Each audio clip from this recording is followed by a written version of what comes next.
Yes, sir. Thank you very much.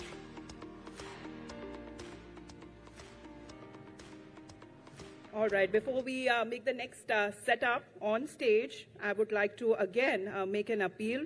As far as all of the pictures that are now being clicked today, you can access and download those pictures from Filter Pixel. And this is the QR code there, which is now available on the screen in front of you. And you can scan this very QR code. And it is also available outside in the standees in the pre-function area. So it is also available there, and you can download all of the pictures that you want. All right, without wasting any time, let's move on to our next session that we are going to talk about, because this is going to be an interesting one where we will delve our thoughts when we talk about India's first $1 trillion Techade. Now, why do we say that? Because we live in a world where markets continuously are repricing instantly. Volatility, however, is no longer episodic. It is structural. Policy signals, geopolitical developments, and technological disruptions, they continue to influence valuations in real time. Now, the old assumptions of predictable liquidity and linear growth have been replaced by sharper corrections and faster recoveries. Now, what makes a company investable in this environment? Is it governance, discipline, or unit economics, or even brand trust, or even strategic adaptability? Well, this conversation will explore how capital now should be deployed when cycles are compressed and uncertainty is the norm. Please welcome on stage Mr. Kunal Bahl, who is the co-founder of Snapdeal and Titan Capital, founder of Ace Vector Group, and this conversation, again, is going to happen with Ayesha Faridi. Ayesha, over to you.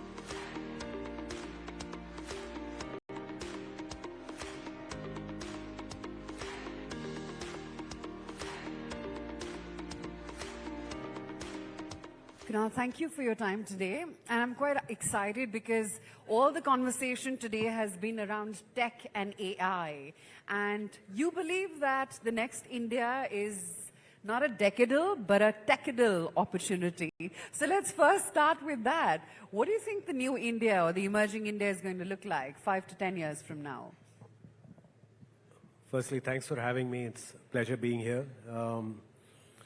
Everyone tends to always ask what will change in India in the next 10 years or 25 years as we get to or 20 years as we get to Viksit Bharat. And I always respond saying, what will not change?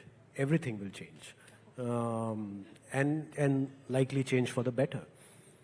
Now, if you look at, let's say, everyone compares to the US, right? Like, because they're farther along in their journey as an economy than we are. About 2.5% of their market cap, listed market cap, about 25% of their listed market cap is new age companies, like tech companies. In India, that is only 2.5%. Right? So out of our $5 trillion economy, only 150 billion is the market cap of listed new age tech companies. It is but obvious that as in the next 10 years, India gets to a 15 trillion market cap of all the listed companies, 8 to 10% should be at least the new age companies, right? It is very fathomable, and which would take us to $1 trillion plus. So I sometimes feel that we get too caught up in the here and now, like what's today's stock market doing, or yesterday or last year, or what is the projection for next year. If you just zoom out and do an altitude shift, you will see that over the next 10 years, there is just going to be companies after companies that will get listed in the Indian, from the new age economy. We will have not probably one company which is 100 billion or 200 billion or 300 billion like the US. We will likely have maybe 5 companies which are 50 billion. We'll probably have 20, 30 companies which are 10, 20 billion. And we may have dozens of companies. We probably already do. We're probably getting close to a dozen companies which are north, or more than a dozen companies which are north of $1 billion or a few $1 billion. So the potential, the headroom for growth for the Indian tech companies is immense, and we're just getting started. Interestingly, you gave an example of what the US is at currently. Other economies have had that moment when tech sort of stopped supporting the economy and became the economy. Is India at that inflection point right now as you look at it? Look, there are a few few tailwinds that are happening in India at the same time. One is that, consumption is formalizing, where thanks to demonetization, UPI, etc., consumption that was largely happening in cash is becoming formalizing. It's showing up in the P&Ls of businesses, right, and the cash flows of businesses. The financialization of small businesses is happening, which earlier was they had to borrow money at exorbitant rates of interest.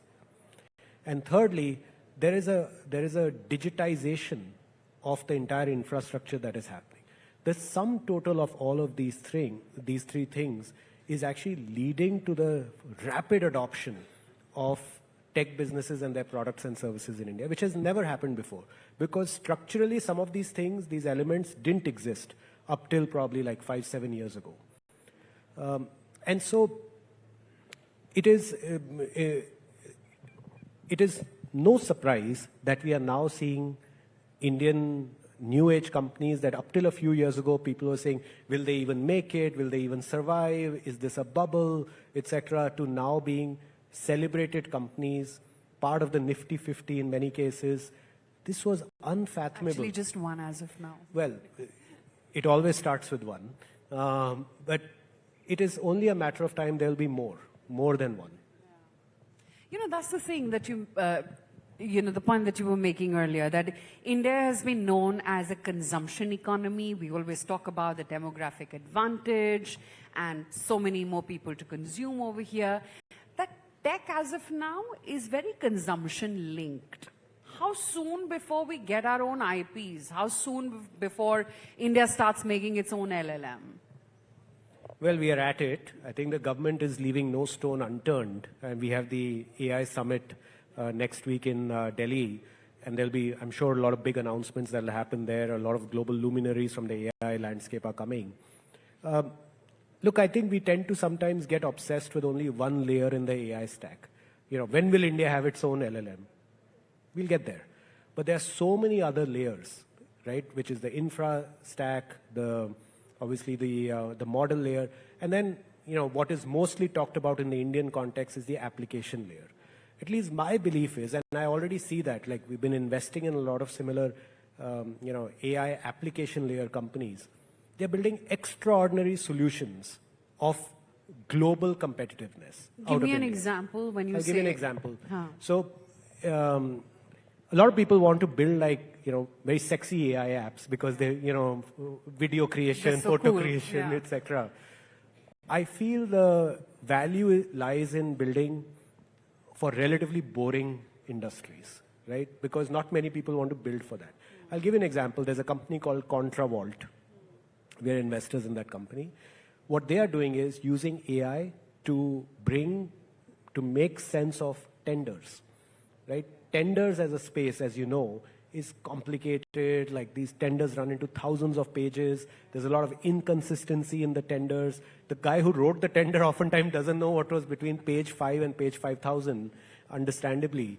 So they are using AI to interpret tenders, identify tenders, apply to tenders, track tenders.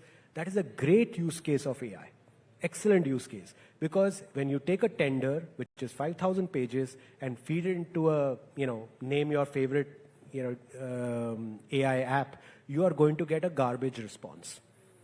Context is important.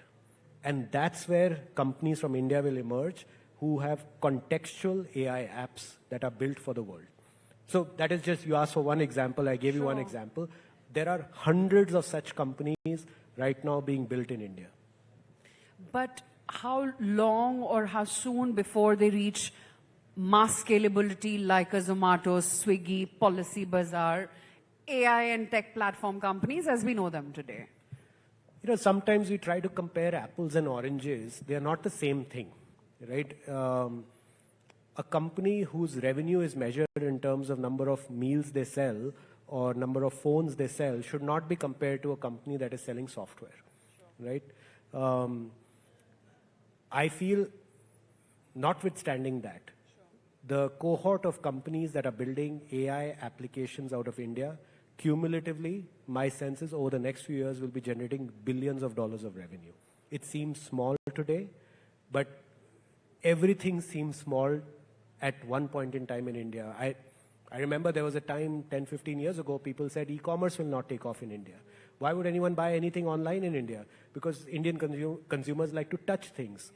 And they started buying mobile phones, and people say, oh, it's a standardized box. Of course, it's easy. You know what a Samsung phone is, whether you buy it online or offline. Fine. Then they said, but they will never buy clothes. They started buying clothes. They're like, oh, fine, clothes is fine. They'll never buy shoes. They started buying shoes, and then they said, they'll never buy cosmetics. You have to put it on your face. They started buying cosmetics. Now nobody questions whether these happen online yes, or not. I think we will always continue to be surprised at the ingenuity of Indian entrepreneurs and the acceptance and acceptedness of Indian customers to new solutions. That's great. The opportunity is there. Where's the gap? Capital. I feel we still don't fully appreciate the dearth of capital we have in our country to fuel the innovation we feel we are capable of building, but are not building yet or have not built yet. We will always feel, we come from a very frugal mindset as a business community, right? Because given the trajectory of our country post-independence, we made obviously great ground. We went from we used to be top 2 GDP in the world for 1700 years, from AD 1 to AD 1700. Then for 350 years, we went in the doldrums with the invasions. And then after 75 years of independence, we are top 3 again, or almost top 3 again. But, I don't think we fully appreciate how much capital will be needed to build world-beating tech companies out of India. Last year, Indian startups raised $10 billion. Comparatively, the US startups raised $300 billion in 1 year. Order of magnitude of 30x.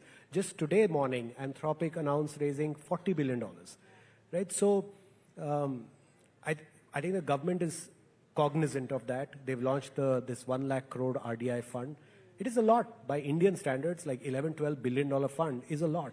But we need a lot more than that. We need to be okay with the concept of there will be some wastage along the way of building world-beating tech companies out of India, and we need to make peace with it. The next world-beating tech company, will it be a startup as we know it right now, or the traditional IT companies as we have known them will be able to adapt? I know it's very topical given what's happening in the markets right now, but I wish I knew the answer. If I were making a bet in terms of where would the next very valuable companies be created, new companies, I should say. There'll be existing companies that will adapt very well and leverage AI. I don't call them new companies. I feel companies at the intersection of consumption and AI in India over the next 10, 15 years will build immensely valuable businesses. On that note, thank you so much for that amazing insight into what